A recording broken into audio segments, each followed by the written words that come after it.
Bonjour à tous et bienvenue dans cette nouvelle revue d'actualité. Au programme aujourd'hui, on va parler des alliances. Alliances possibles à droite, alliances possibles à gauche, alliance impossible à droite, tu l'as capté, alliance impossible à gauche.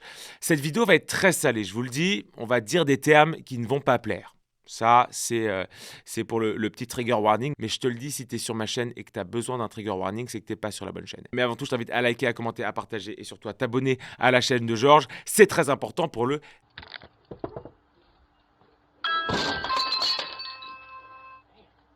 Vous êtes sur la chaîne de Georges et vous regardez la seule et l'unique revue d'actualité. Aujourd'hui, on parle d'alliance. On parle du futur de notre pays. C'est parti. Abonne-toi, c'est important. Important pour le référencement. N'hésite pas à t'abonner. Donc, évidemment, je vous remets un peu de contexte. Emmanuel Macron a annoncé la dissolution de l'Assemblée nationale et du coup, élection législative. Qui dit élection dit alliance ou pas alliance. Et il y a 4 blocs qui se dessinent, en tout cas 4 blocs électoraux qui se dessinent. Le bloc national, le bloc présidentiel, le bloc socialiste et le bloc des insoumis. Vous allez voir pourquoi je sépare les deux.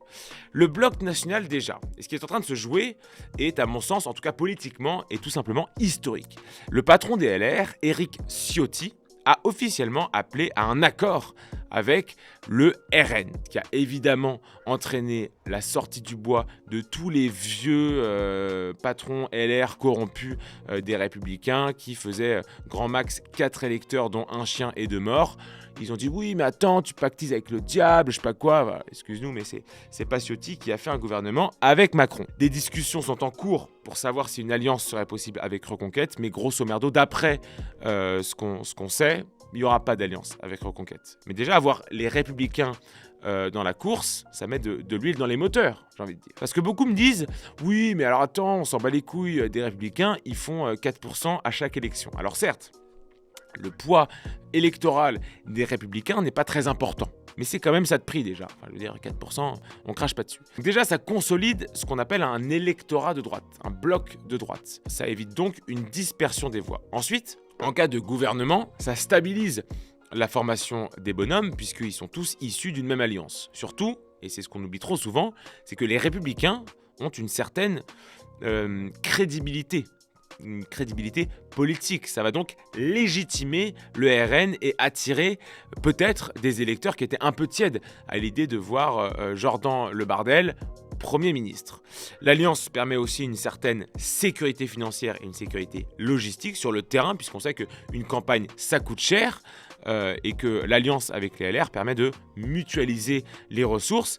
Une campagne coûte cher, qui plus est une campagne faite dans l'urgence, parce que là on a 30 jours pour faire une campagne, ce qui est extrêmement restreint. On a appris aujourd'hui via Marion Maréchal que le Rassemblement national avait refusé une alliance avec Reconquête. Alors évidemment, en tant que patriote, on peut trouver ça un peu con de refuser la main tendue par Éric Zemmour, justement parce que le peuple français attend cette alliance historique et l'attend depuis très longtemps. On peut espérer que cette décision de non-alliance ne soit pas définitive. Mais on va essayer de se mettre à la place du bureau exécutif du RN pour comprendre cette décision.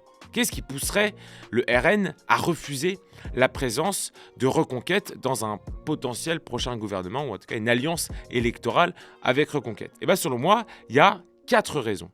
4 raisons plus ou moins importantes, mais qui arrivent en même temps. 4 raisons conjointes. Déjà, mis à part la ligne identitaire, la ligne anti-immigration et sécuritaire, ce qui est, je vous l'accorde, relativement important, c'est pas les mêmes partis en fait.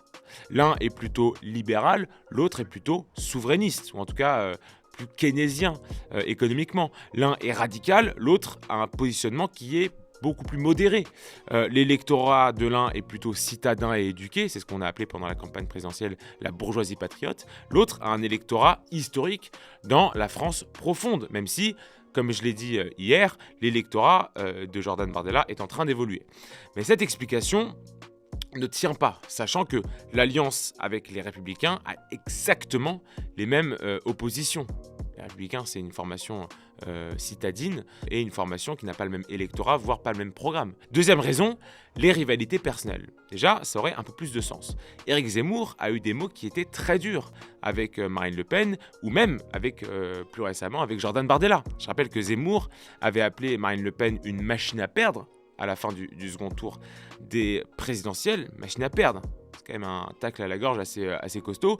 Situation qui est complètement renversée aujourd'hui, puisque objectivement, le RN est à 1 mois de pouvoir gouverner notre pays, et donc n'est plus une machine à perdre.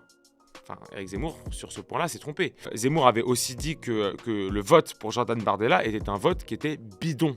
Alors on peut être en désaccord ou d'accord avec cette analyse, mais dire ça et s'attendre à être accueilli avec du champomis et des curlis à la salle des fêtes par les députés RN, c'est pas sérieux. Troisième raison, qui est liée évidemment à la première, c'est que s'allier à Reconquête pourrait brusquer, entre guillemets, un nouvel électorat. Un nouvel électorat du RN qui est plutôt soft, notamment sur la question économique. On sait que la réforme des retraites était un gros point de désaccord entre les deux partis, réforme des retraites qui était critiquée par 80% des Français, mais plus généralement, comme je le disais tout à l'heure, les visions économiques sont divergentes, pour ne pas dire opposées, pour ne pas dire irréconciliables. Quatrième et dernière raison, qui a un peu du bon sens en fait, c'est une question stratégique. Question stratégique tout simplement. En fait, il faut se poser la question, est-ce que Reconquête serait vraiment utile au Rassemblement national ? Puisque de toute manière, on va avoir un report massif des voix de Reconquête vers RN en cas de second tour entre un candidat RN ou un autre. Et il y a peu de chances qu'il y ait beaucoup de candidats RN au second tour. Donc il y aura assez peu d'opposition entre RN et Reconquête, qui n'était pas le cas avec LR, en fait. LR a beau faire 3,5% à chaque élection, il y a énormément de députés qui en sont issus parce qu'il y a ce qu'on appelle un socle historique des votants à l'époque du RPR, puis de l'UMP, puis aujourd'hui des LR. Il y a vraiment une tradition LR dans certains endroits en France. Donc ça, c'est pour le bloc qu'on appelle le bloc national. Je ne dis pas un bloc d'extrême droite, et vous comprendrez très vite pourquoi je ne parle pas en ces termes dans une prochaine vidéo. Bon, ensuite, on a le bloc macroniste. Clairement, on s'en branle. Il y a 3 retraités et 2 patrons qui votent pour eux. Et pour moi, voter pour un parti lié de près ou de loin à Emmanuel Macron 7 ans après avoir connu ce même Emmanuel Macron, je considère ça comme un appel à l'aide. Maintenant, très intéressant, on a le nouveau Front populaire. Nouveau Front populaire. Évidemment, vous vous en doutez, le nom Nouveau Front populaire est une mise à jour du Front populaire, donc une coalition de partis de gauche qui a gouverné la France de 1936 à 1938. Bon alors, la coalition du Front populaire était dirigée par un juif. Je dis ça parce que si l'info tourne à la France insoumise, ils vont changer de nom direct.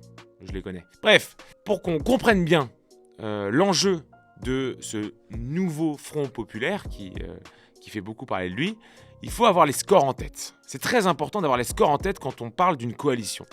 Pour Raphaël Glucksmann, on a 14% avec son parti Place Publique. La France Insoumise, c'est 9,8%. Les écologistes, c'est 5,47%. Évidemment, le Parti communiste, c'est 65 à 85 millions de morts au XXe siècle. Ça, c'est le rapport de force électorale.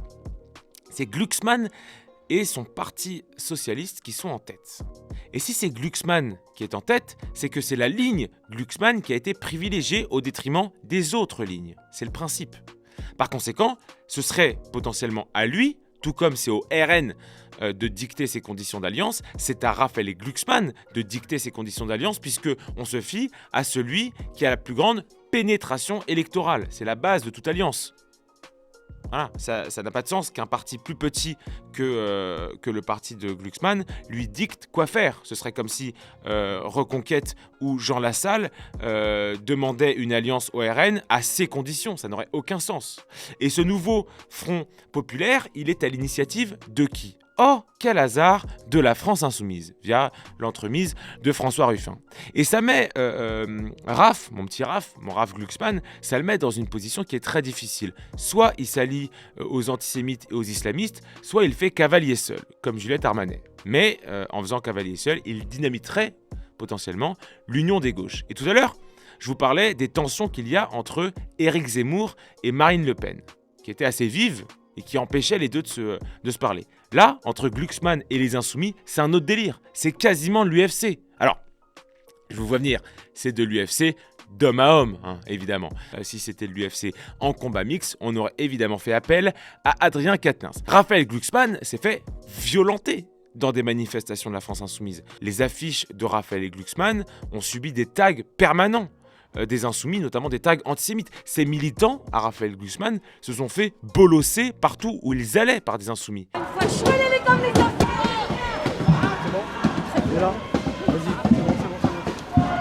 Et ces mêmes Insoumis vont demander maintenant une alliance sur le thème « Alors, si tu fais pas alliance avec nous, t'es un ami d'Hitler, donc t'es quasiment aussi antisémite que nous. » Et cette stratégie de nous ou le chaos des Insoumis fait partie d'un plan insoumis beaucoup plus global, celui que j'appelle le plan de la violence permanente. Mais on y reviendra.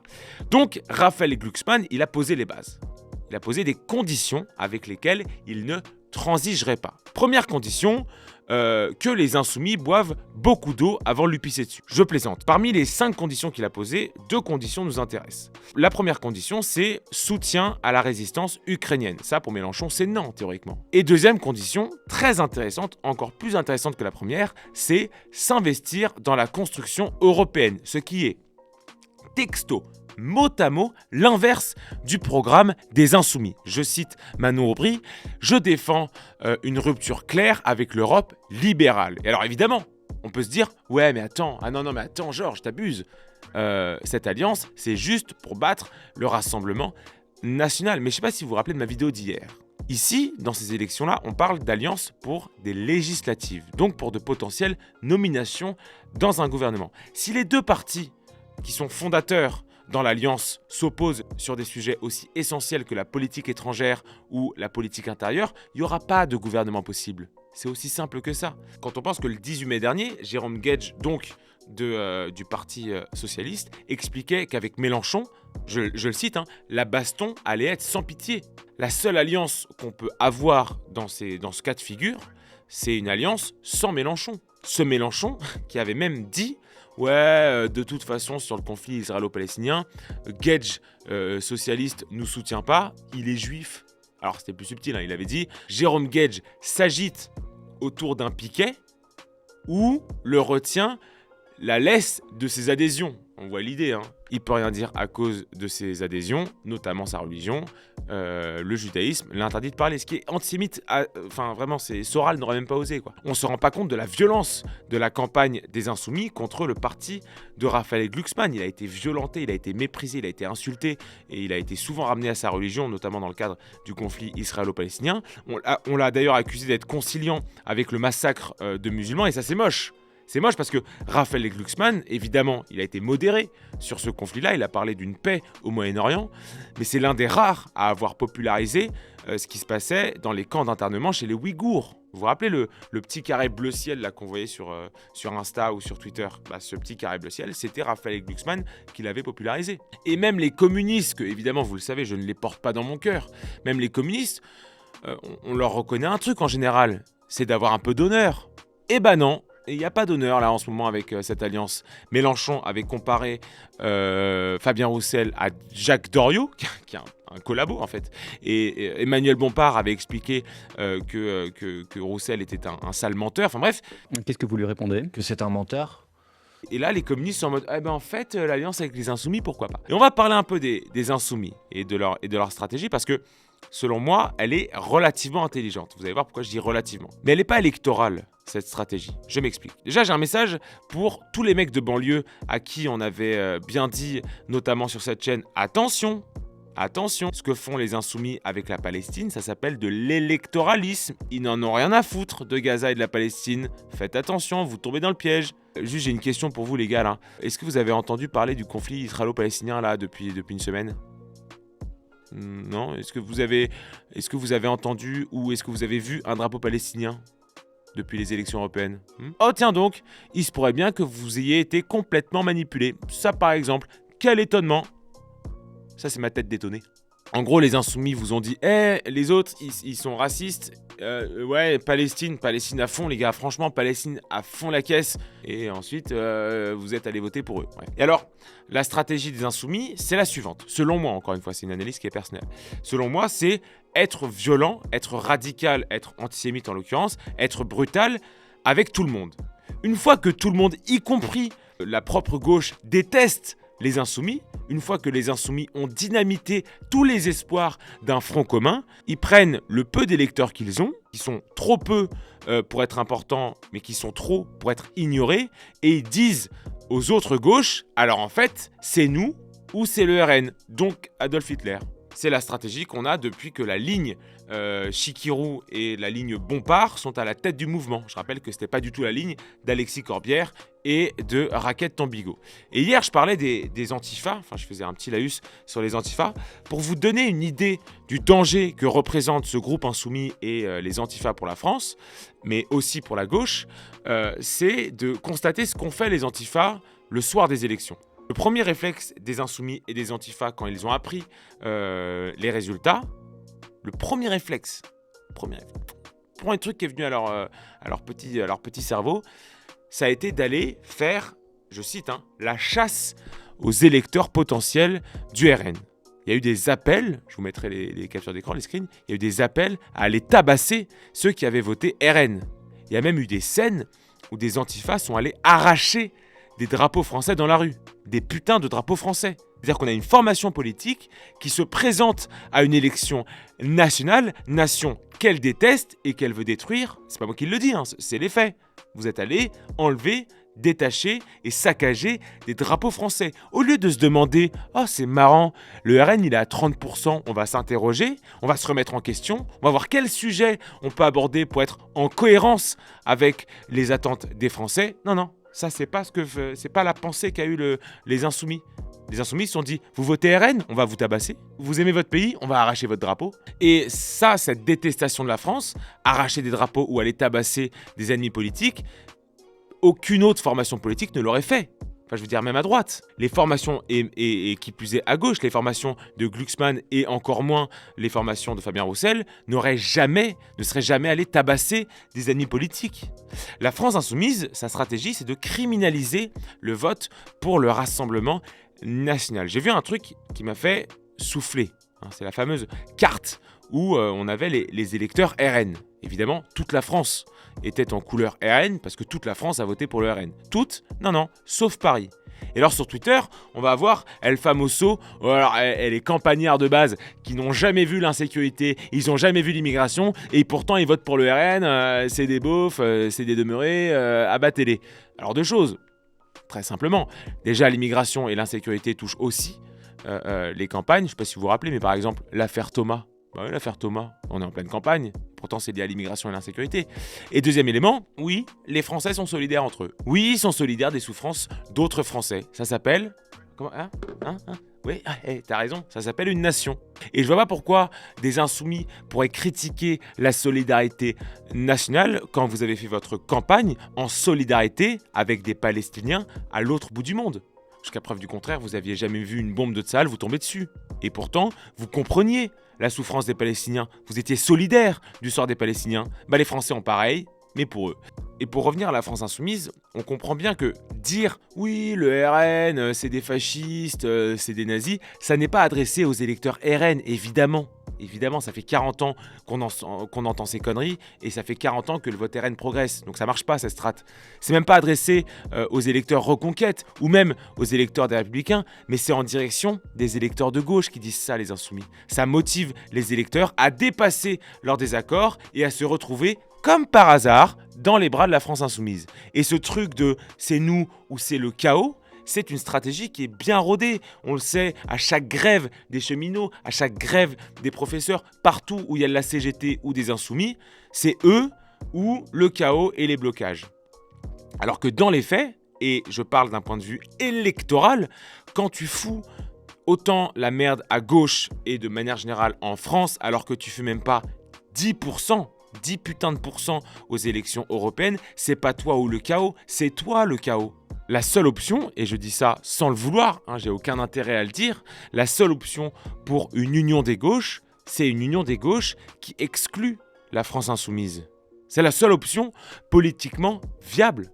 Et je regardais ce matin l'un des premiers groupes à avoir rallié le nouveau Front populaire, c'est la Jeune Garde de Raphaël Arnaud. La Jeune Garde, donc, groupe antifasciste, ultra-violent, qui fait la pluie et le beau temps dans toute la gauche. C'est notamment ces antifascistes qui interdisent aux journalistes de venir dans des manifestations ou même qui tabassent des journalistes. C'est eux qui arrachent des drapeaux. Vous allez voir, je vais vous mettre les images de quand on a arraché un drapeau français et vous allez voir les drapeaux qu'il y a autour.